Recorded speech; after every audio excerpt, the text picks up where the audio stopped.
Саламатсыздарбы, урматтуу мекендештер, кутмандуу түнүңүздөр менен. Биз азыр Москва шаарында Шереметьево аэропортунда бүгүн эртең мененки 7:45 уччу рейске мына азыр регистрация болуп атат.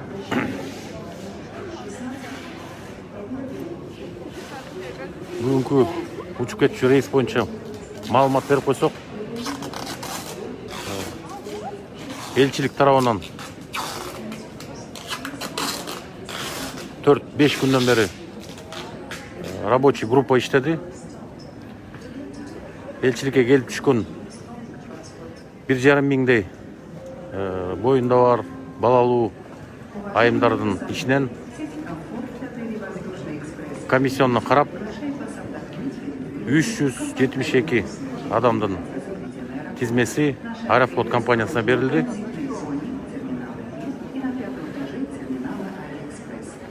Самолет өзү 402 орундук. Ошондо 30 орун бизнес класс болду. 372 орун эконом класс. Эконом класстын баасы 12.070 рубльдан алышты. Бизнес класстыкын азыр 72.000 рубльдан алып атышат.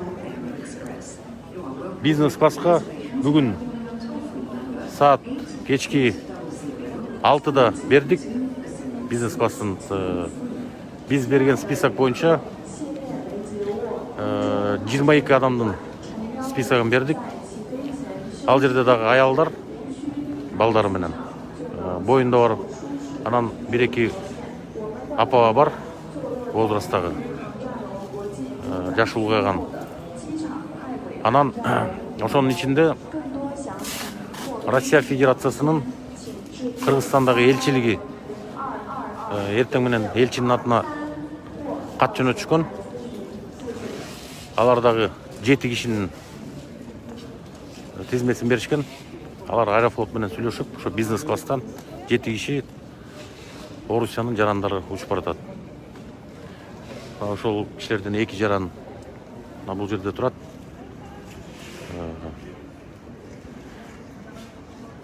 Эки күн буга чейин билеттер сатылган. Ошон үчүн бүгүн мына кассада эч кандай тыгын жок. 372 адамдан азыр бир 5-6 айымыбыз кечигип атышат. Азыр келип ошолор билетин алса, 100% список боюнча 100% баары билет алган болот. Баары чогулуп бүткөндөн кийин регистрация башталат. Анан ар жакка өтүшөт. Азыр мына тартип бузуу жобосо башка бир терс көрүнүштөр жок. Мына бул жерден волонтер, активист балдар келип, калпакчан жүргөндөр, бүт диаспорадагы активист балдар келип ушу биздин айымдарга чемодандарын көтөрүшүп, оор жүктөрүн көтөрүшүп жардам берип атышат. Бияк экинчи этаж, ушу биринчи этаждан экинчи этажга көтөрүлгөнгө жардам берип атышат.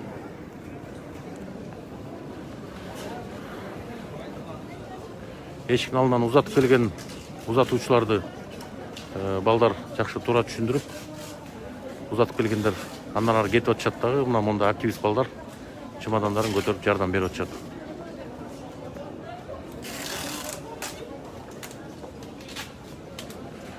Учуп аткан биздин айымдар.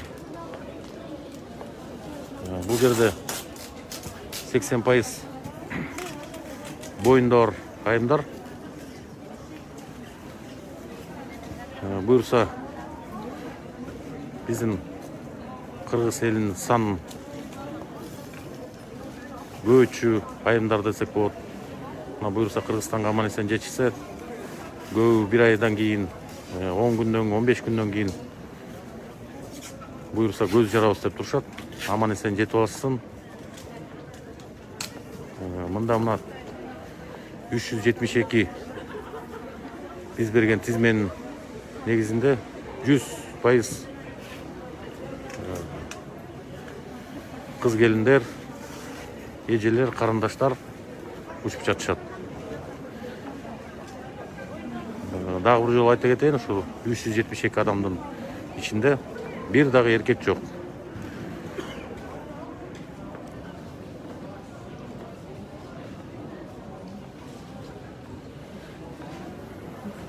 Мына монтип активист, волонтер жигиттер мына калпак кийген атайын суранганбыз, калпак кийип келгиле деп.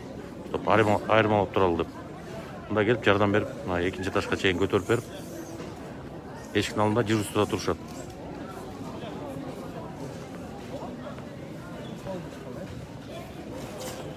Элим барсыңбы деген дагы активисттер экен. Булар дагы өздөрүнүн өз ыктыярлары менен, өз демилгеси менен келишиптир. Эмнеге келдиңер деп сурасак, көзөмөл кылып коелу, карайлы, кандай кимдер учуп атат, өз көзүбүз менен көрүп коелу деп келдик дешти.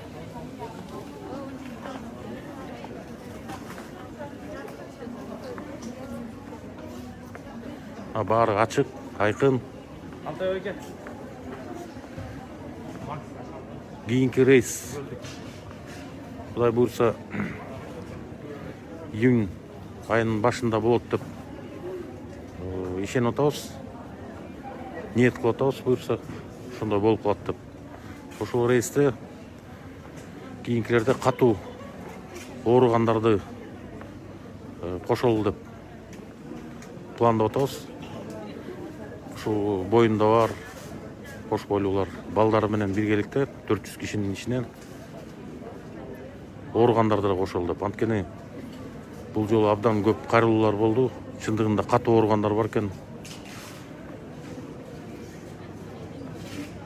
Онкология оорусу менен ооругандар бар экен. Операциядан кийин чыгып жаткандар бар экен. Ошол ооругандарды дагы кошолуп атабыз.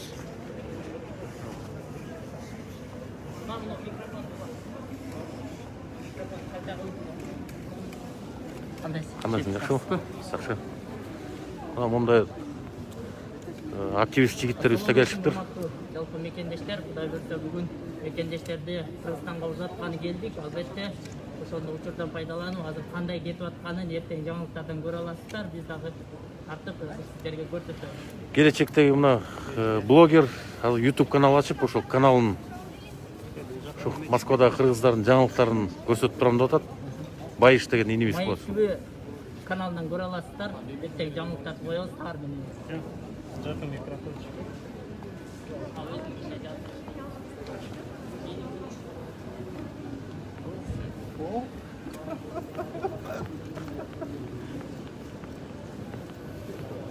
Урматтуу Алмаз экенин хүрмөт.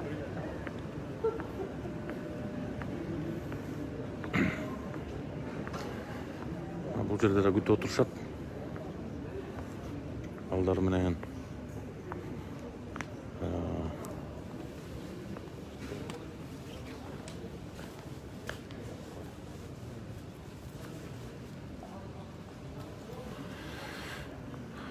Анан мына азыр аэропортко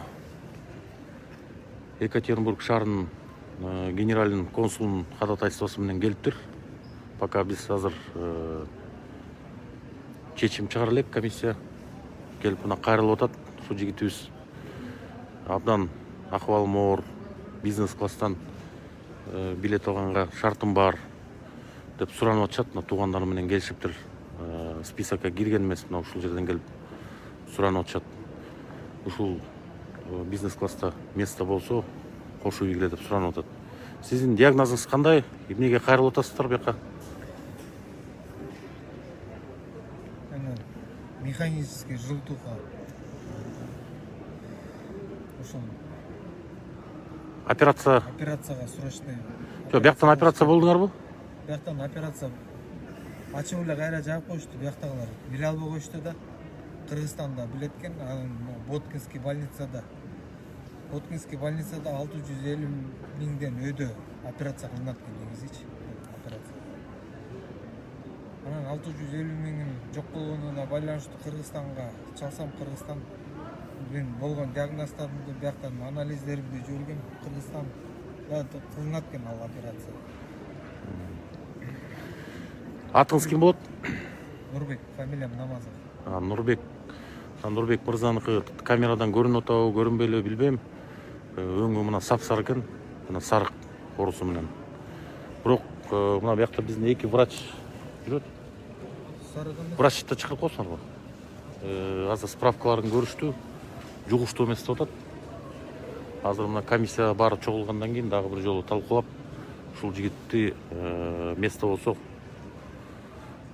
кошобузбу, кошпойбузбу, комиссионно чечилет. Мына баары ачык, айкын болот. Бул жигитибизди дагы бир жолу айта кетсек, тизмеге кирген эмес. Мына ушул жерге келип, Екатеринбург шаарынан генералдык консул кат жибериптир. Ушунда ооруган жараныбыз бар, срочно кетиш керек деген. Ошоктон бери келип, азыр мына аэропортко түз келишиптир. Келип суранып атышат. Азыр комиссионно чечебиз. Мына өңүн камерадан билбейм, көрүнөбү, көрүнбөйбү.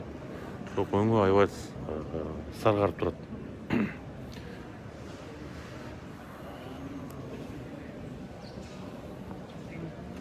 Азыр тиги врачтан сурайлы азыр дагы.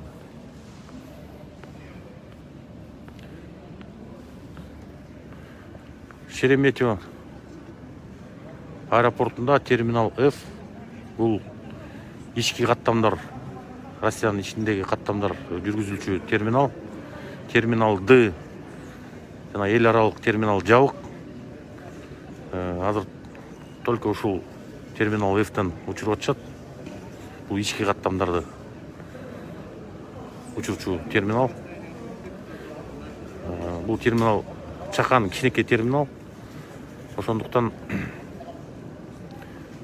бүгүн узатуучуларды туура түшүндүрүп, бул жерде учуп кетчү айымдарды мына күтүп отурушат. Бул жүргөн жигиттердин баары активист жигиттер. Атайын суранганбыз, активист жигиттердин баары калпак менен келип, мына жардам беребиз деп келген жигиттер жүктөрүн көтөрүп жардам берип атышат. Билет боюнча дагы бир жолу маалымат бергетели. Маалымат бергетели билет боюнча. Эконом класс билеттин баасы мына буга чейин 2 күн касса иштеди. 98% баары алып бүтүштү. Билеттин баасы 12.100 рубльдан 12.070 рубльдан сатып алышты. Бизнес класс 71.500, 71.600 рубльдан сатып атышат. Бул билет баасына элчилик же башка жак киргише албайт бизнес класска. Эконом классты элчи компания менен элчиликтин кызматкерлери сүйлөшүү жүргүзүп, мунусунда кичине арзаныраак болду. А бизнес классты дагы арзан кылып бердик деп атышат. 29 мартта болгон рейсте, карантинден алдын акыркы рейс болгон ошол рейсте 92.000 рубльдан саткан бизнес классты. Маалымат үчүн айтып коюшубуз керек. Андан да кымбат учурлар болот. Ошон үчүн түшүнбөстүктөр болбосун, бизнес класс эмнеге мындай кымбат деп. 72.000ге алабыз, кетебиз дегендер дагы абдан көп болду бүгүн кайрылуулар. Көбүнчөсү эркектер. Ошонун ичинен биз эркектерге болбойт. Вот аялдар 100% аялдар ушсун деп аялдардын тизмесин бердик.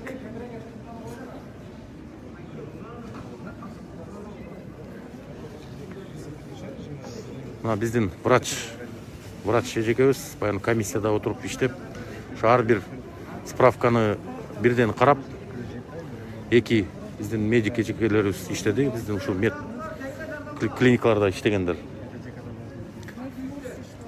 Булар специалист катары бүт ар бир УЗИни, ар бир заключенияны карашып, бир 10дон ашык айымдарды тизмеден алып коюшту. Учканга болбойт экен, биз жоопкерчилик ала албайбыз деп. эжеге жанагы ооруп аткан бала боюнча айтып кетсеңиз, диагнозу эмне экен, кандай экен?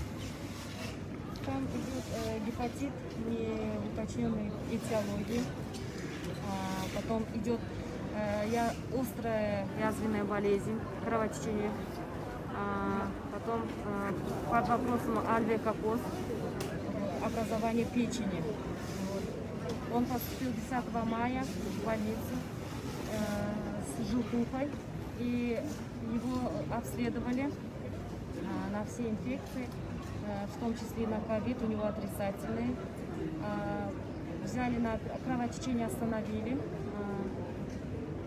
сделали гастроскопию и как-то остановили кровотечение. Лечили именно язвенную болезнь. А потом его прооперировали, взяли на операционный стол, но не выявили образование. Это по их словам. Поэтому рану закрыли также. Теперь они хотят, потом их направили в Воткинскую больницу. А там потребовали большую сумму от 650 тысяч рублей. Естественно, у них таких денег не оказалось, поэтому они хотят ехать в Кыргызстан. Они там договорились с главным врачом национального госпиталя. И у них назначено на завтра, да? На послезавтра оперативное вмешательство. Поэтому они тоже хотели бы уехать сегодня. Рахмат. Самолет бүгін ертең менен саат 7:45-те Кудай буйруса Москва шаарында Шереметьево аэропортунан учуп кетет.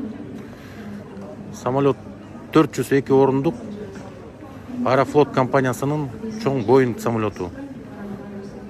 Бізге Бишкекке 200 орындықтан ашығырақ орточо Боингтер учат. Бұл жолку 17-синдеги мына бүгүнкү рейсти бизден учуучулардын саны көп болгондуктан 402 орындық самолет учкан атат.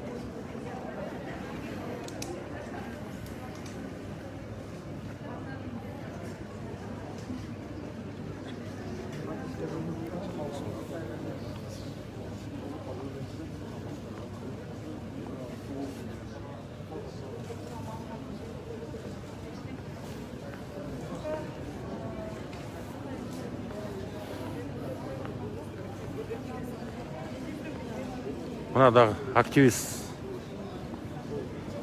волонтер кыздарыбыз, Гүлбарчинженин командасы мына келип жардам берип атышат. Колл-центрга бүгүн түнү келип, смендешип, ушул жакта телефон мына силерге жооп берип аткан. Биздин Москвадагы жарандарыбызга колл-центрда жооп берип атышкан. Бул кыздар эмгекке калбайт. Жөн эле азыр үйүндө бош болгондуктан келип бизге мына элчилик кызматкерлерине көмөктөшүп жардам берип атышат. Бул кыздарга дагы ушул кыздардай болуп келип жүргөн кыз жигиттерибизге, волонтерлорго дагы терең ыраазычылык билдиребиз. Үйдөн отуруп сындап, жөн эле кур сөздөрдү айтып отурбай, мына чындыгында келип, ушундай оор күндөрү келип, өздөрүнүн убактыларын алып, ден соолуктары менен мындай айтканда рисковать этип келип жардам берип атышат. Келип жардам беребиз деген волонтерлорго мына Гүлбарчинженин эшиги дайыма ачык. Андан сырткары Москвадагы диаспора коомдук уюмдар мына график түзүп алып, биздин өкмөттөн бөлүнгөн жардамдарды ошо продукт иретинде таратылып атат.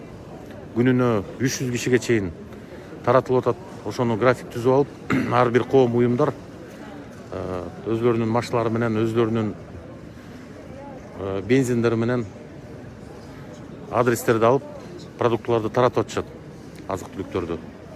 Бул дагы Москвада барыңыздар билесиздер. Москва абдан чоң шаар, чоң мегаполис. Бул жерде бир жерден бир жерге жетиш